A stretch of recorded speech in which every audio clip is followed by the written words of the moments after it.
సరే, visual studio కోడ్లో మన వేగాన్ని పెంచే కొన్ని ముఖ్యమైన కీబోర్డ్ షార్ట్కట్లు చూసేద్దాం. కోడింగ్ మధ్యలో మాటిమాటికి మౌస్ పట్టుకోవడం భలే చిరాగ్గా ఉంటుంది కదా, పని నెమ్మదిస్తుంది. నిజమైన వేగం, ఫోకస్ కావాలంటే క్లిక్స్ నుండి కీస్కి మారటమే అసలైన సీక్రెట్. విఎస్ కోడ్కి ఇవి రెండూ బ్రెయిన్ లాంటివి, చాలా పవర్ఫుల్ షార్ట్కట్స్ అన్నమాట. సెట్టింగ్స్ మార్చాలన్నా, ఎక్స్టెన్షన్స్ రన్ చేయాలన్నా అన్నీ ఇక్కడ్నించే, జస్ట్ కీబోర్డ్తోనే. ఇంకో ఇంట్రెస్టింగ్ విషయం ఏంటంటే ఏ ఫైల్ కావాలన్నా దాని పేరు టైప్ చేసి ఇట్టే ఓపెన్ చేయొచ్చు. సరే, ఇప్పుడు కీబోర్డ్ వదలకుండానే మన కోడ్ను ఎంత ఈజీగా ఎడిట్ చేయొచ్చో చూద్దాం. హైలైట్, కాపీ, పేస్ట్ ఈ తతంగమేమీ లేకుండానే లైన్లను ఇట్టే మార్చేయచ్చు.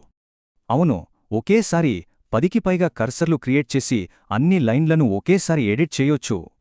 ఒక వేరియబుల్ పేరు ఫైల్ అంతా మార్చాలా? చూడండి, కేవలం 3 స్టెప్స్లో ఎంత సింపుల్గా చేయొచ్చో.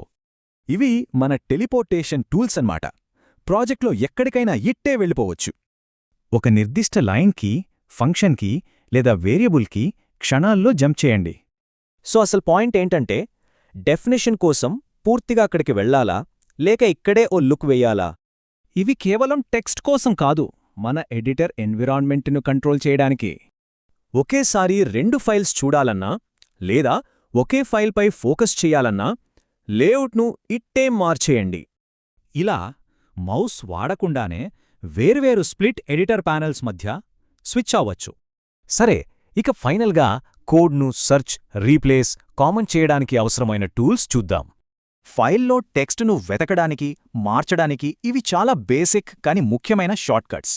సింగిల్ లైన్ అయినా, మొత్తం కోడ్ బ్లాక్ అయినా ఒక్క కీస్ట్రోక్తో సింపుల్గా కామెంట్ చేయొచ్చు.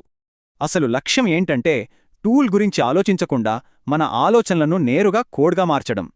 అన్నీ ఒకేసారి కాదు, చిన్నగా మొదలుపెట్టండి. ఒక్కో కమాండ్ ప్రాక్టీస్ చేస్తూ ఉంటే మాస్టరీ అదే వస్తుంది.